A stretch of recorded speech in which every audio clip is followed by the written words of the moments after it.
electricidad para mi móvil y que no puedo. Pues nada, ante todo, quiero dar las gracias al organizador del congreso, bueno, a Sergio, pues, por haber contactado conmigo, haber contado conmigo. Hemos dicho los 40 minutos, ¿verdad? Sí. Por haber contado conmigo. Es un gusto estar aquí y es un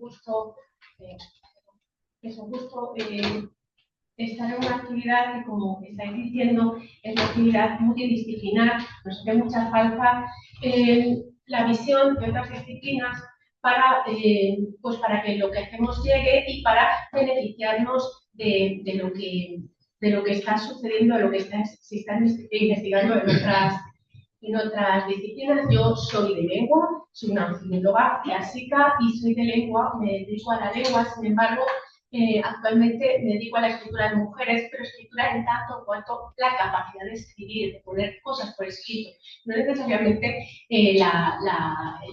la escritura como creación de obras literarias. Y es que yo creo, cuando veo las investigaciones que se llevan a cabo sobre literatura, que realmente estamos y tenemos que hablar de un continuum, desde las mujeres que son capaces de escribir dictando o narrando escribir, que pueden ser, por cierto, autoras, hasta las mujeres que son simplemente capaces de escribir una carta, de dictar una carta en la que ponen sus pensamientos, entre otras cosas. Las mujeres que declaran, porque a mí me interesa la lengua de las mujeres, el mundo del pensamiento de las mujeres. Y en todo esto yo recojo algunas palabras que ha dicho el profesor Forte, que presenta esta sesión. Realmente lo que yo encuentro en la documentación que manejo, que en este caso va a ser sobre todo del siglo XVI, es esas expresiones de malestar que hemos hablado. Esas no solamente se encuentran en la literatura, también se encuentran en cartas misivas enviadas por mujeres a sus maridos, por mujeres a sus madres, por dependientes a sus señoras. Es decir, ese malestar ante la condición femenina y ante diversos elementos de la socialización de la vida de las mujeres se encuentra en esos textos que yo los considero como parte de un continuum de escritura o de expresión escrita que nos llega, por suerte, dentro de la dificultad que tenemos efectivamente para ponernos en la piel de esas mujeres, para comprender quiénes escribían y quiénes no escribían, porque también hay que tener en cuenta que las mujeres casi no escribían.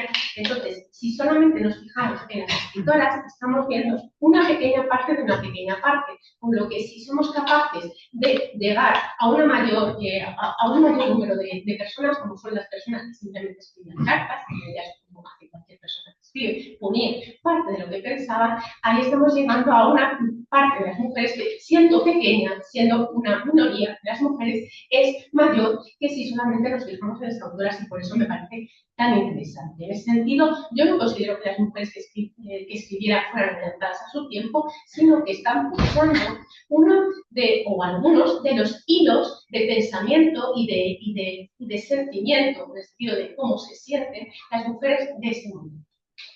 Por cierto, que con respecto a la compañera que me ha pedido, es muy curioso, efectivamente, en la Edad Media había muchísimo femenino, muchísimo masculino, las fórmulas usualmente se doblaban, por diversas razones que poco nada tenían que ver con el feminismo, protofeminismo o la filogenia. Hace unos años estudié esto en Vicente Ferrer y Teresa de Cartagena, que Vicente Ferrer no se distinguía precisamente por ser muy amigable hacia las mujeres. Sin embargo, obviamente, dada la diferente experiencia de vida de hombres y mujeres, entonces hacer un sermón lógico es hablar tanto a las mujeres como a los hombres y referirte a su experiencia. Bueno, pues pasamos a hablar, ya digo, de tipos de escritos que realmente no son textos literarios. Los tipos de escritos de las mujeres del siglo XVI que se conservan en los libros de archivo son de varios tipos. Por una parte, hay órdenes o leyes que las reinas emiten en tanto reinas.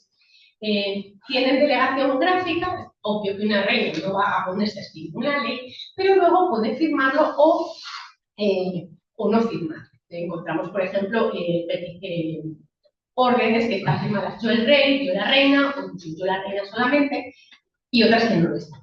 Luego están las peticiones regulares, ayuntamientos, etcétera, y eso lo firman vecinas, especialmente viudas, dado que son las únicas que son cabeza de un hogar, ¿no?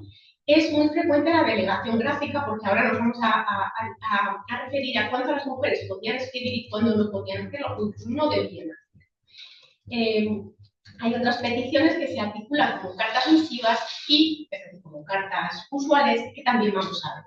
En cuanto a las cartas misivas, vamos a ver que se articulan, en el fondo son de dos tipos básicos. Uno, las cartas al poder, es decir, las mujeres se tienen que dirigir a personas que tienen más poder que ellas porque necesitan, pues, para desarrollar su vida, para reparar una injusticia, para conseguir una dote, lo que sea.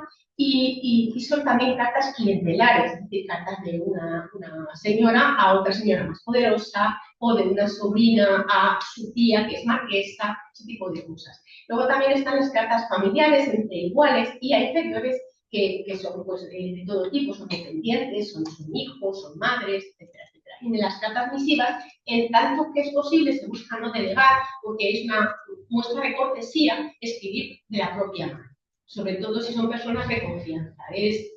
Se considera poco cortés delegar, y de hecho normalmente se dan explicaciones y se hace.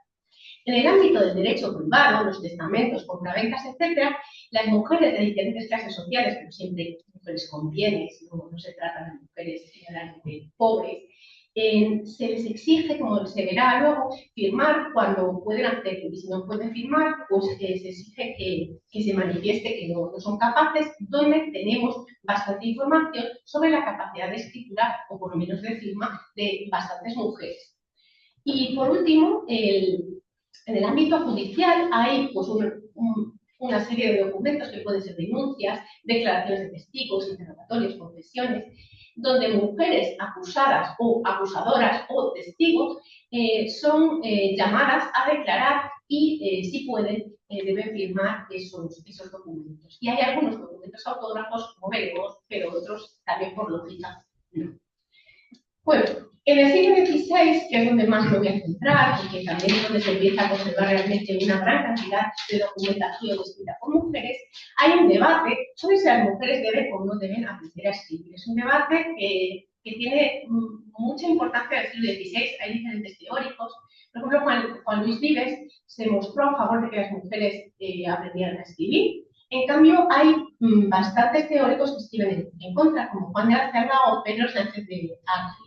Juan de la Cerda explica que el escribir ni es necesario ni lo debería ver en las mujeres, no porque ello de suyo sea malo, sino porque tienen la ocasión en las manos de escribir billetes y responder a los que hombres villanos les servían. O Pedro Sánchez de Acre, que dice, entre las cualidades que debe buscar un hombre con la mujer con la que va a casarse, él recomienda elegir una mujer que no sepa escribir, y aún no la debería desechar porque no supiese leer. Incluso si no sabe leer, no la vamos a dejar con eso porque no es tan mal. Peor sería si supiera escribir. Es obvio que esta polémica que hubo en la sociedad sobre la mejor formación para las mujeres y las clases subalternas, no solamente para las mujeres, sino también para las clases subalternas en su totalidad, y las reservas ante su educación tuvieron su reflejo en que menos mujeres de lo que habría sido posible aprendieran a escribir. En ese sentido, podemos decir que, aunque los hombres saben escribir en una minoría en los siglos XVI, XVII, XV, es claro que esa minoría es mucho mayor que la minoría de las mujeres que escriben. Todo sin que estemos totalmente seguras de que mujeres escriben, porque no hay datos muy fiables. Pero no hay datos muy fiables, más bien tenemos representantes de colectivos que saben, pero saben escribir, y cuando tenemos muchos datos de esos, pues tenemos la impresión de tener un conocimiento, pero pues al final son unos pocos datos en un mar de desconocimiento todavía. Aquí tenemos un ejemplo de una señora que se llama Isabel Pantoja. Estaría ahí como un corte, quien sabe y quien no sabe quién es Isabel Pantoja nos divide. Este documento de 1570, el Ayuntamiento de Toledo ruega que se le conceda a esta señora un suelo para construir. Se puede ver que la firma es igual que el texto. Bueno, este documento no lo ha escrito una mujer. En el siglo XVI Ninguna mujer escribe así, no es por nada, ni bien ni mal, es ni las personas normales, los hombres también, no solían escribir así las mujeres, desde luego no. Mi propuesta, mi idea, es que, bueno, nuestra idea es que esto es una falsa firma, lo que llamamos falsa firma, y que realmente la señora simplemente fue a un señor que estaría, pues, quizá ayudando a las personas que hacían solicitudes al ayuntamiento y le pediría simplemente que le escribiese un escrito con este contenido y se lo hizo. En los documentos del derecho privado hay una pragmática, la pragmática de Carabinares de 1503, que dice que es necesario que los notarios tengan un registro, es decir, un libro donde asientan todos los contratos que ellos hacen, lo que reciben las personas como actualmente es una copia, es el notario que guarda el documento, y les dice que la gente tiene que firmar, o que si no sabe firmar, tiene que decirse que no sabe firmar. Así como fueron escritas las tales notas, los dichos escribanos las lean presentes las partes y los testigos, que si las partes las otorgaren, las firmen sus nombres, y si no supieren firmar, firmen por ellos cualquiera de los testigos, o otro que sepa escribir, el cual dicho escribano haga mención como el testigo firmó por la parte que no sabía escribir. No sucede, por ejemplo, en testamentos, en compraventas. Los testamentos son ideales porque un testamento lo hace la persona que va a morir, no lo hace su marido, no lo hace. Entonces ahí sí se ve si las mujeres que los hacen, que naturalmente hay una minoría de mujeres, porque la mayoría de mujeres tenían algo que testar, porque legal, sabían o no sabían escribir. Aquí, por ejemplo, tenemos un documento de Guadalajara de 1176, que es una carta de pago infinito firmada por doña Catalina Gómez, que es una abadesa, y dice el documento: la otorgante a quien doy fe que conozco la firmó, se ve ahí su firma.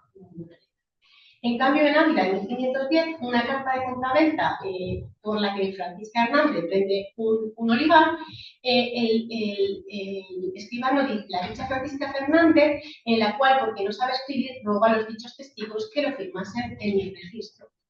A veces, esto es algo que me ha sorprendido cuando he investigado este tema, no se dice que la mujer no sepa escribir, sino simplemente se dice que no firma. Aquí firmó de su nombre el dicho Bernardo Sánchez y por la dicha Catalina Cabrera lo firmó su luego el dicho Alonso de Junquera. Se supone que no sabía escribir, pero no se explicita. Y curiosamente también está este documento del que no he puesto, es también el 16, pero no he puesto la fecha, lo siento, y lo firmó de su nombre el dicho Sebastián de la Cana, por la dicha Catalina García, que dijo que no sabía firmar, dijo luego que sabía firmar, firmó lo de su nombre. Es decir, ahí ha habido un momento en el que la mujer ha negado saber firmar y luego ha dicho que sí sabía y lo firma, lo cual nos lleva a pensar hasta qué punto, y si había una diferencia entre hombres y mujeres, saber firmar, querer firmar, o si simplemente ha sido un error y no tiene más que implicar. Tampoco sabemos exactamente eso. Todas las mujeres que sabían firmar reconocían saber hacerlo y querían hacerlo, o algunas se retraían de hacerlo. En fin, es algo que no sabemos, pero este documento, cuando lo vi, me sorprendió. Los documentos petitorios son escritos al poder. Se pueden articular como cartas misivas, es decir, yo escribo una carta y se envía a alguien, o no hacerlo, es decir, un documento que he escrito se lleva a la ventanilla, digamos así, y se entrega. Es frecuente que haya delegación gráfica en ellos, es decir, que los escribe otra persona, es lo normal y no se suele ni siquiera expresar. En el ámbito judicial hay una serie de documentos autógrafos que vamos a ver ahora, y luego vamos a ver documentos no autógrafos, que también son muy interesantes. Los documentos autógrafos en el ámbito judicial pueden ser denuncias, declaraciones de testigos, interrogatorios, pero normalmente son pocos documentos autógrafos. Sobre todo hay denuncias autógrafas, a veces no firmadas, es decir, anónimas, pero autógrafas. Y también hay algunas concesiones y otros documentos que también vamos a ver. Son porcentualmente escasos, no muchas mujeres firman o escriben documentos, y también es lógico que muchos documentos nunca son autógrafos. Por ejemplo, un interrogatorio de testigos o una declaración de testigos nunca es autógrafo. Estos documentos muestran la creciente incardinación de las mujeres en el proceso judicial. Vamos a ver algunos que son muy llamativos. Por ejemplo, este es un documento de una acusada, que sé que es del siglo XVII, algunos ejemplos los he intentado poner en el XVI, pero algunos no he encontrado.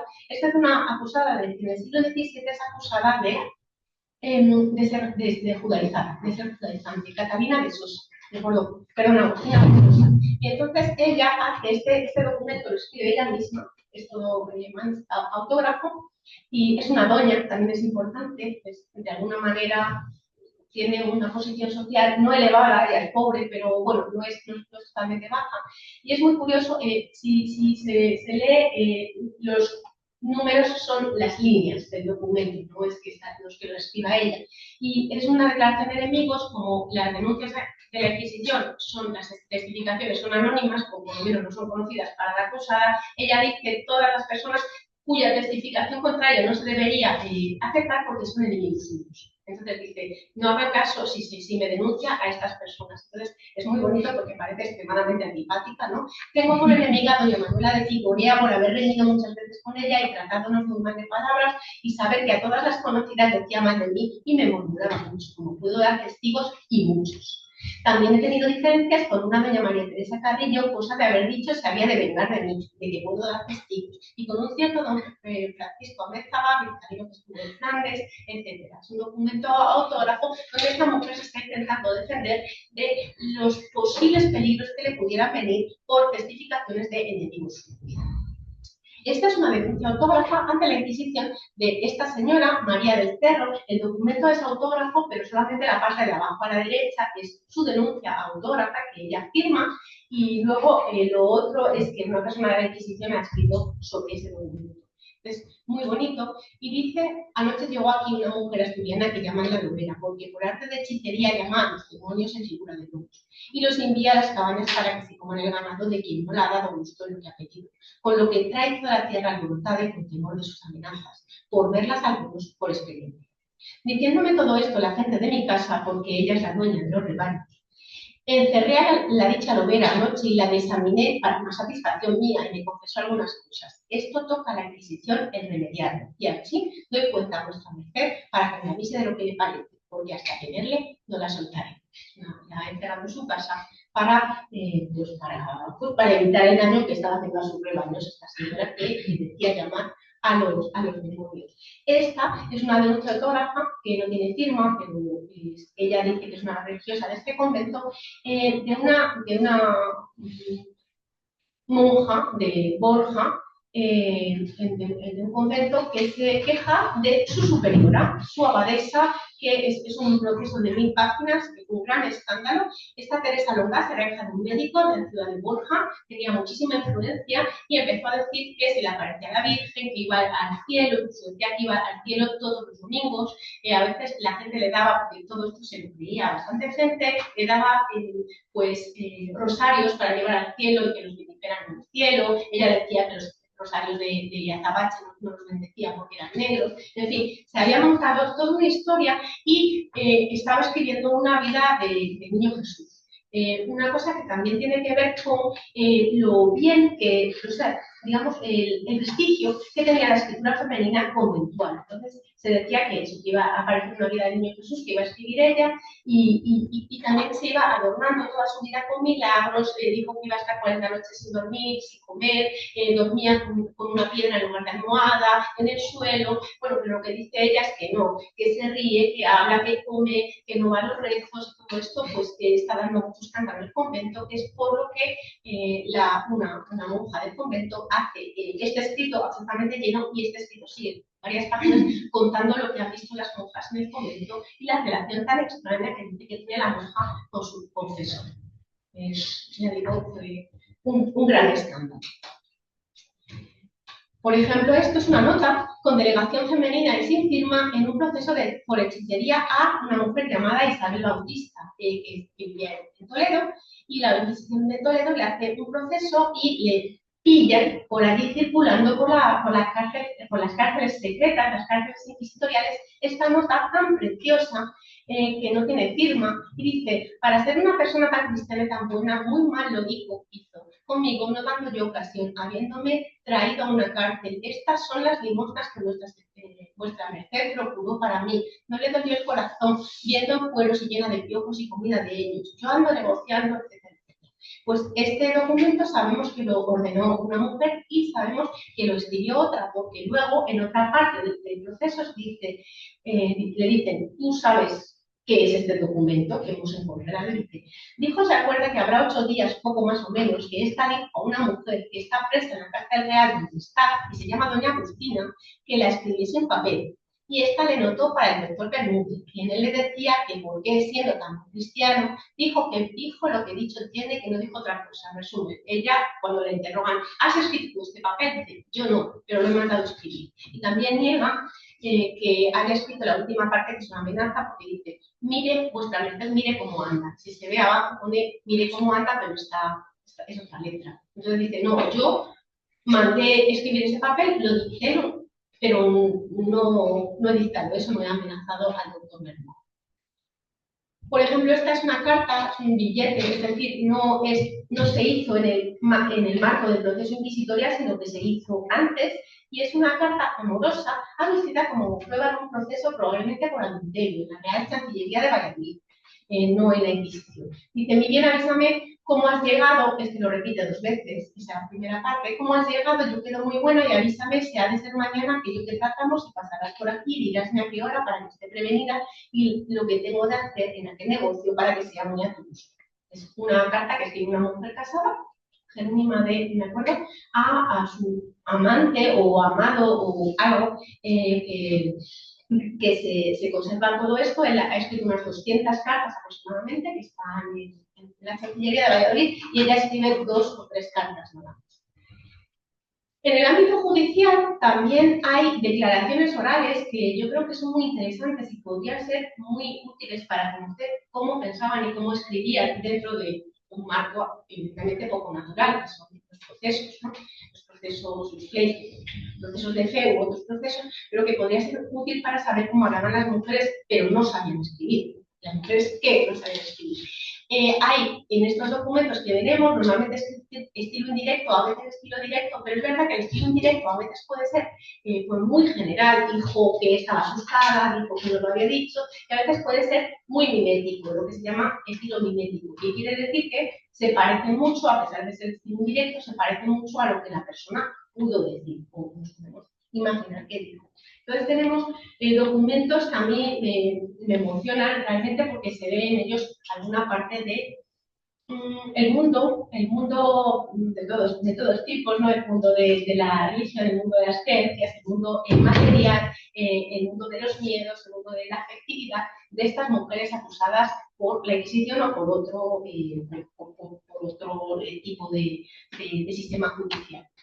Por ejemplo, aquí se dice, esta es un proceso de fe de una señora que se llama Berenguda de Ló, de Segorbe, que la puso en el siglo XV por judaizante y dijo, una testigo dijo que oyó decir que en la Berenguda, un viernes de la cruz, después de la predicación, hizo un Jesús de pasta y que lo azotó diciendo, don judío, por vos sabemos esto de pasar, vos lo ploraréis. Dijo que habrá 3 años que esta testigo oyó a Ana Berenguda, viuda, hablando de Santa Catalina, que fue bagasa, es decir, una mala mujer, de la vida. O, por ejemplo, aquí hay un proceso de fe de una mujer acusada de maometizar, es decir, de ser musulmana, ¿no? Entonces, es muy bonito y muy triste y están destacados, pongo tan largo para que se vea que esta mujer habla muchísimo durante el interrogatorio. Y pongo en amarillo algunas cosas que son muy impresionantes y muy miméticas también. Dijo que por la reina de los cielos, que nunca te olvido, si no fuese un libro de caballerías, le dicen, ¿has visto en tu casa acaso un libro de oraciones en árabe? Le dice, dijo que por la reina de los cielos, que nunca te olvido, si no fuese un libro de caballerías. Y luego le vuelven a preguntar, dijo, libro no señor, a buscar dinero andábamos por las paredes y lo demás ni tal ni oí, porque en la pared, a lo mejor debajo de algo, en alguna parte, agujero de la pared, hay un libro de oraciones en árabe. No, dinero buscábamos, el libro no estaba por aquí. Luego, cuando siguen insistiendo en que tiene que confesar, dijo que nunca olvido, que por qué ha de levantar ella sobre sí lo que no vio ni oyó, para que os obstináis en que me ataque, me acuse cuando es que yo no he visto eso. O al final, dijo que no tiene que confesar más, que presa la tienen, que bien pueden hacer de ella lo que quisieran. Es aterrador, ¿no? Ese cansancio ante el interrogatorio y no puedo más, no sé qué más decir. Haced lo que queráis, ya no voy a decir más. Por ejemplo, son pequeños procesos, o sea, que no son pequeños, sino que son segmentos pues, muy pequeñitos que nos hacen ver, por ejemplo, pues cómo hablaban o cómo se dice que hablaban, que al final no es que esta mujer lo escriba, sino que se dice lo que han dicho. Dijo, aunque Dios me hay que fiar porque estaba enojada porque le habían escondido un poco del alma. O sea, estás en tu casa con tus vecinos, te hacen una broma y cuando dices esto, te llevan a la Inquisición. O, por ejemplo, una mujer que se la acusa por injurias, dice, andémonos ahora a colgar todas las fiestas, es decir, ahora nos vamos a poner a respetar cada fiesta, entonces no trabajamos nunca, que es lo que también decía la otra, que no quería que sus criadas hiciesen fiesta todas las fiestas de la iglesia. O, por ejemplo, una mujer que la acusan de ilusa e iludente, es decir, ilusa que se crea algo raro e iludente que se lo hace creer a otras personas. No sé qué más diga vuestra merced, ¿no? Por ese subjuntivo tan curioso. Luego está esta señora francesa, que me parece maravilloso, porque se ve cómo esta señora daba clases de leer y escribir, sobre todo de leer, a niños y niñas en Toledo en los años 30 del siglo XVI. Y hallándome dando lección a muchachos de leer a la puerta de la iglesia, como yo no tenía casa para hacer este oficio, y decían los abades, los frailes, que si me pertenecía a mí, a mostrar muchachos, y decíame, borracha, id a hilar vuestra rueca. Y dijo un fraile de Santa Catalina que para qué venía yo de Francia a mostrar en Toledo. Ella, en primera persona, no es autógrafo, pero es una declaración que se copia, que ella dice en primera persona, pues está claro su enfado, su descontento y probablemente, al menos en buena parte, lo que sucedió. Obviamente ella lo presenta de la manera que mejor le viene. Las cartas misivas, como ya decíamos, pues son cartas que se enviaban. Hay tanto cartas al poder o clientelares como cartas familiares. Vamos a ver algunas, sobre todo, cartas clientelares. Sabemos que en el siglo XVI hay un enorme desarrollo de la escritura de cartas con mujeres que se relaciona pues, con diferentes cosas, entre otras la emigración a América y las guerras en Europa, que hacen que muchas mujeres de clase alta se vean obligadas a gestionar los bienes de su familia y a dar cuenta de ellos a su marido y en general. También la escritura entre mujeres cumple unas funciones sociales muy particulares. Es decir, no se puede decir que las mujeres, por escribir varias horas al día, estuvieran pasándoselo bien o que fuera una cosa de tiempo libre. Es como decir que nosotros cuando escribimos correos electrónicos estamos disfrutando de nuestro tiempo libre. No, era parte de sus obligaciones como una mujer noble o de la alta burguesía, si queremos decirlo así, que tenía que estar en comunicación con otras muchas personas, pedir favores, enviar pequeños regalos. Son cosas que las mujeres tenían que hacer porque de ello dependía el bienestar de su familia. Si necesitaban un cargo de Cardenal Cisneros, pues lo tenían que pedir. Para eso tenían que escribirle. Para eso tenían que escribirle con frecuencia. Tenían que estar en comunicación escrita con él. Es decir, todo eso pues, era una gran cantidad de esfuerzo que las mujeres pues, hacían porque era parte de sus obligaciones. Lógicamente, la documentación que se conserva es normalmente unidireccional. Sabemos lo que una mujer escribe el Cardenal Cisneros, pero no tenemos idea de lo que él le respondió a ella, porque los procesos de archivo son así. Hay parte de la documentación que se guarda y la otra parte pues no archivó o no se han conservado, porque también los procesos de archivo y que llegan actualmente han tenido que durar muchos siglos y no es fácil porque no sabemos. Por eso muchas veces tenemos estas como redes en las que hay una persona en el centro, una carpeta en el archivo histórico nacional, en otro archivo, que es documentación de personas de un año a Cardenal Cisneros. Entonces le escriben todas estas mujeres, que son bastantes de las mujeres que le escriben, muchas más, y no se sabe qué respondía él o su secretario, que escribiera por él a estas señoras. Eso es. No se ha conservado. Aunque, por supuesto, hay cartas de Cisneros, pero no a estas personas o no como respuesta a estas cartas que sí conservamos. Lo mismo pasa, por ejemplo, con una persona como Rui Gómez de Silva, el marido de la famosa princesa de Éboli, Ana de Mendoza, y receptor de una gran cantidad de cartas en ese momento que va desde la princesa de Éboli, que es el documento que está arriba a la izquierda, a pues su suegra, que está por ahí, la duquesa, el de abajo en el centro, la hermana de Felipe II, Juana de Austria, que está abajo a la derecha, la princesa, y otras muchas personas que le escriben con los propósitos más diversos. Luego vamos a ver algunas cosas. O, por ejemplo, estos documentos que se escriben en una cosa mucho más pequeña, una red clientelar mucho más modesta. No se escribe a un válido de un rey, no se escribe a un cardenal, sino que se escribe a unos condes que son gente poderosa, pero solamente a nivel local. En Zamora, casi todos estos documentos proceden de la zona de Zamora y León. Por ejemplo, si vamos a otras personas, naturalmente Teresa de Jesús tiene la suerte de que sus obras, sus cartas fueron conservadas con muchísimo cariño, porque claro, sus cartas eran preciosas, eran tesoros, entonces muchas veces se conservan sus cartas a diferentes personas que las han archivado por su cuenta. Entonces tenemos redes epistolares como esta que tomó del proyecto de literatura Viesens, literatura escrita por mujeres. En cuanto al contenido de las cartas, hay voces femeninas diferenciadas, que es lo que me interesa llegar. Las mujeres hablan en estas cartas, hablan de una manera diferente a la de los hombres, aunque la diferencia podemos ver que hay unas y otras, ¿no?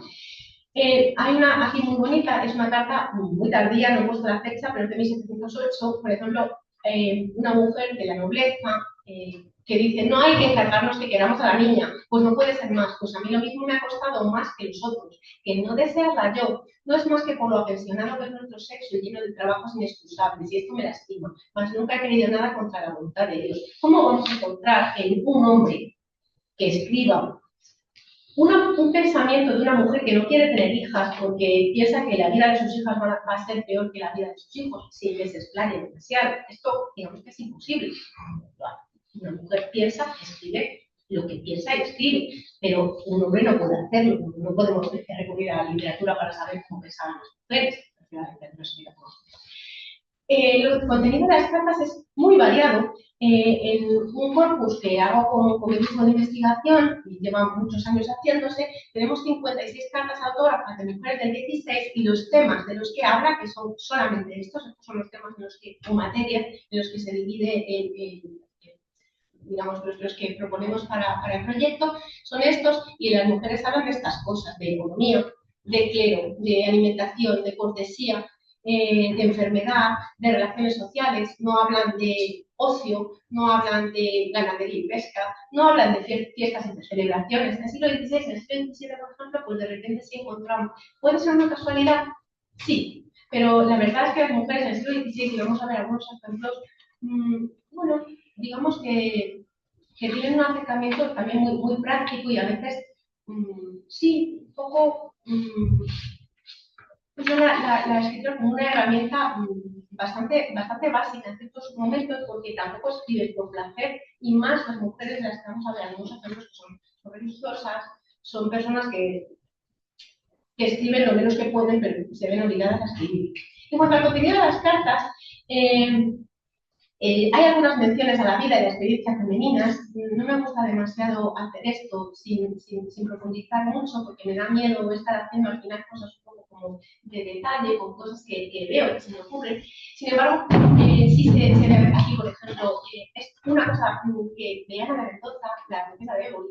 Ella estaba embarazada, tenía unos 16 años, y escribe a su marido: el correo está tan deprisa que no me da lugar para decir más de cómo ando un poco más dispuesta. Creo que sea entrada de mes. Por eso no hay de qué tener pena si no es la que yo me paso. ¿Sabemos que es entrada de mes?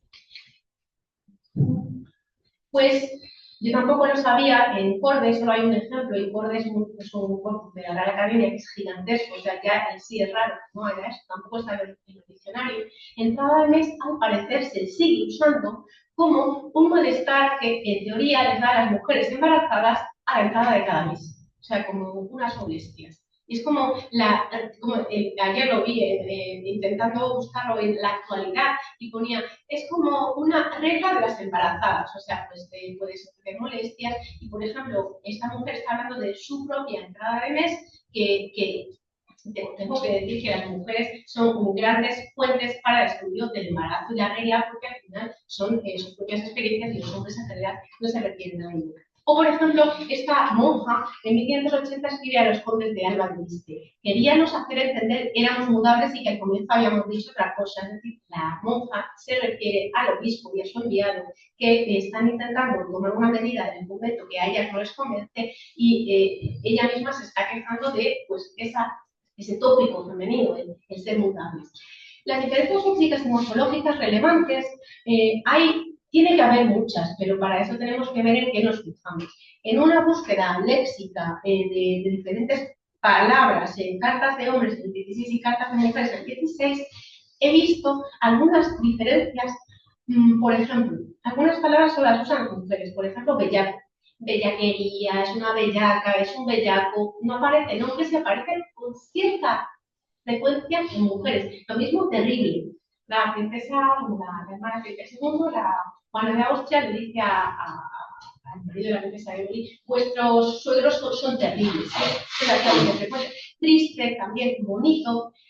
Por ejemplo, vida y mundo, que tienen que ver con la tendencia de las mujeres a hablar de una manera un poco hiperbólica. En el mundo, en mi vida, no he visto, en todo el mundo no he visto, que también tiene que ver con lo que se ve abajo de harto. Estoy harto, yo lo estoy harto. Es una cosa muchísimo más frecuente entre las mujeres que entre los hombres, y lo mismo para el superlativo ísimo, que es mucho más frecuente fuera de tratamientos entre las mujeres en el 16 que entre los hombres en el 16. Hay gente que dice que este ísimo solamente se establece en español en el siglo XVIII. En el siglo XVI las mujeres estaban creándolo grandísimo, cortísimo. Vamos a ver algunas poquitas documentos. Este es un documento, por ejemplo, de Juana de Aragón, a su hermano Fernando II, Fernando el Católico. Se ve que es una letra tremenda y es una carta pues como muy acariciadora, ¿no? Pues le dice que está jovencísimo, que está guapísimo, es muy curiosa, la verdad. Y luego, por supuesto, se queja de cómo le está tratando a ella, la reina de Nápoles, viuda, en el capitán. Y bueno, en el fondo lo que está haciendo es decir, yo soy la ex reina de Nápoles, digamos, me están tratando mal, voy a escribir a mi hermano, porque después de todo es mi hermano, y me voy a quejar de la capitán para ver si no nos trata tan mal. Entonces es muy, muy cortés y es una carta que está en la Biblioteca Nacional. Esta es una carta de Juana de Austria, como decía, hermana de Felipe II, a Rudolf de Silva, que es simpaticísima, es muy charlatana, tiene muchos, entre comillas, cotilleos. Además, paréceme que hubo lástima de su madre y tuvo razón, porque es terrible vuestro suegro. Y se pasaron cosas terribles con aquellas mujeres, doylas al diablo, que pensaron que habían de tratar de mí como lo hacían de la duquesa de Lorena, y paréceme que el duque les ayudaba a ellos. Cosa que no entiendo. La condesa se está con su madre. La condesa es la mujer del conde, es decir, la princesa Leonor. Condesa. Y la condesa se está con su madre y es la más bonita cosa del mundo, porque tiene más sexo que todos ellos, una niña de 16 años. Pero claro, ese es un poco el juego tan bonito, ¿no? De esta mujer que tiene muchísima confianza con un primer ministro, con un marido, con una persona de confianza de su hermano, y le cuenta un montón de cotilleos, pero cotilleos en el sentido de una relación cordial con un señor que es inferior a ella socialmente, pero que de embargo parece que tienen una buena relación. Por ejemplo, es una carta que me parece, es una monja que escribe a los condes de Alba de Este. Es emocionantísima esta carta, porque es una carta que efectivamente es una expresión de malestar de esta monja ante las tropelías que el obispo de Zamora pretende hacer en su convento, y dice: esto ofrenda a vuestras señorías es que porque vuestras señorías me mandaron callar y perdonar tantas injurias y sin razones me envíen a amenazar con castigo. Ya no se puede sufrir tanto. A vuestras señorías suplico, pues saben la verdad de todo, lo miren y digan al obispo que no soy tan ruin mujer como piensa y estas gentes que han informado, que vengan y me pongan los cargos que quisieren, que yo me descargaré de todo y creo me ha de hacer merced de hacerme justicia de quien tan mal ofendida me tiene, y que no soy cabeza de bando, sino una mujer anciana de este convento y que he de volver por los agravios que se le hacen. Me parece una potencia. Yo realmente me gustaría comprender, no sé si sabe quién es esta mujer, que ni siquiera es una doña, no firma como doña, pero la potencia expresiva que tiene y el malestar que está expresando por algún tipo de abuso que considera que se le está haciendo desde el obispado es realmente espectacular. No me voy a centrar en que también es de otra, esta es una abadesa, que escribe a los condes de Albadrice, en este caso a la condesa, pero sí que se ve esa misma molestia. Y miren, o mirad este texto tan bonito. Ilustrísima señora, hoy es de los días que yo he dicho a vuestra señoría que me pasan los trabajos. Ya vuestra señoría sabe con el gusto que yo recibí a su hija de la señora Doña María Enríquez. Lo que pasa es que una monja ha entrado allí y no quiere pagar su dote. Dice, es que no tengo dinero, necesito ese dinero. Y dice, los que han de dar el dote entiendan que no profesará sin que el dinero todo venga adelante. Es decir, pues es una mujer que está administrando los dineros de su convento y desde arriba se les pretende hacer que una monja profese sin dar el dinero y además a la que ellos no quieren, por lo que sea, no sé. Dice, esta niña es un encanto, pero no la queremos por una serie de razones. Escribe varias cartas y desarrolla pues esa modestia, ese malestar ante la autoridad eclesiástica que podemos ver. En resumen, la investigación de documentos de mujeres, tenemos dificultades para hallar documentación, para la lectura de los textos. Se puede ver que no son textos fáciles de leer, se leen muy lentos, son difíciles para cualquiera que entienda. Tenemos dificultades de comprensión y contextualización de los textos. No sabemos ni quiénes son estas mujeres, ni de quién hablan, a veces no sabemos ni siquiera su apellido, a veces no dan la data, es lo más frecuente. Pero, a pesar de todo, cuando logramos hacerlo, tenemos estos retos y peligros que me gustaría señalar. En lingüística histórica se habla de bad data, que significa que los textos que tenemos son muy malos, porque no se sabe de dónde vienen, son muy poquitos, son de unas situaciones muy concretas. En resumen, que tenemos muy pocos datos históricos de la lengua y esos son bad data. Luego tenemos, también sigo con mi inglés, un data gap, que significa que dentro de la documentación que existe sobre hombres y la de mujeres, la de hombres es mala, pero la de mujeres es mucho peor, y además está mal desglosada. Tenemos a veces documentos que se dice que están escritos por mujeres y no han sido escritos por ellas, sino por otras personas en su nombre. Entonces tendríamos que saber quién los ha escrito, o no está desglosada, por ejemplo, se cogen documentos por hombres y mujeres y se investigan todos juntos. Otro problema que hay, estos son dos problemas que me parecen bastante graves. Uno es la necesidad de búsqueda inmediata de diferencias como justificación para la investigación. Tenemos 30 documentos hechos y está todo el mundo diciendo, bueno, ¿y cuáles son las diferencias? No sé, si quiero decir. Primero, si se investiga sobre lengua de mujeres, no hace falta estar siempre comparándola con la lengua de hombre, pero es que eso se hará cuando se pueda hacer muchos datos para poder hacer eso. Y sin embargo, lo primero que oigo continuamente, ¿cuál es la diferencia? ¿Cuál es la diferencia? ¿Hay alguna diferencia? Otro problema es la investigación sobre tópicos y el redescubrimiento de verdades aceptadas. En momentos de mujeres, vamos a investigar el uso de diminutivos. Está bien, pero quiero decir, eso es un tópico, se podría investigar sobre muchísimas cosas, sobre el vocabulario, sobre la presentación de temas, remas, sobre diferentes, por ejemplo, las mujeres como productoras de cartas de amor. Hay por ahí una pequeña monografía, documentos escritos por mujeres. Cartas de amor. Cartas de amor, una carta de amor que escribían las mujeres y los hombres, pero vemos que las mujeres no se dedicaban primordialmente ni mucho menos a escribir cartas de amor. Porque al final, ¿qué es una carta de amor? ¿Cuántas cartas de amor hemos escrito? ¿Cuántos mensajes de amor hemos escrito? ¿Y para qué eran, personalmente?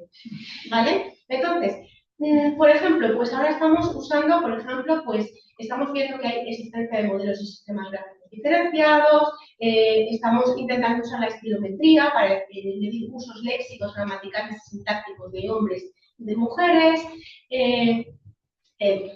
Hace la semana pasada, además, la semana pasada estuve en Berlín en un seminario donde estaban hablando sobre el uso de futuro extendido en Isabel de Villena, decirlo y dicen que es mucho más frecuente que los hombres de su época, no saben muy bien por qué es, si es que es conservadora, si es que está influida por el castellano o otra cosa.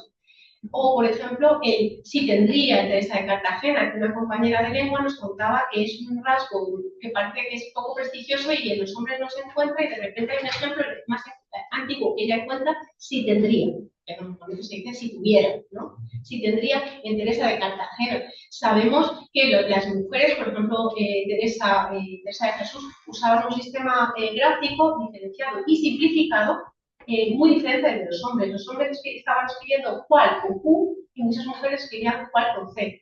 Los hombres escribían Cristo con CHR y las mujeres escribían Cristo con CR, etcétera. Es decir, todas las cosas son cosas que estamos comprobando que existen. El significado no siempre lo sabemos. Les enseñaban a escribir de otra manera, simplificada, por ejemplo. Pues no lo sabemos, pero nos falta mucho por saber. Lo más importante es darnos tiempo para que investiguemos y también, pues, alegrarse, creo que alegrarse de que estemos poniendo, o que se esté poniendo cada vez más en circulación una serie de escritos de mujeres que pueden servir a cualquier investigador, cualquier investigadora, pero que necesitamos tiempo para simplemente estudiar, darlos, sacarlos y darlos sin necesidad de una interpretación inmediata, porque son los datos que están bien gestionados, bien sacados y bien ordenados y bien presentados, los que luego son la base de una investigación, de una buena investigación.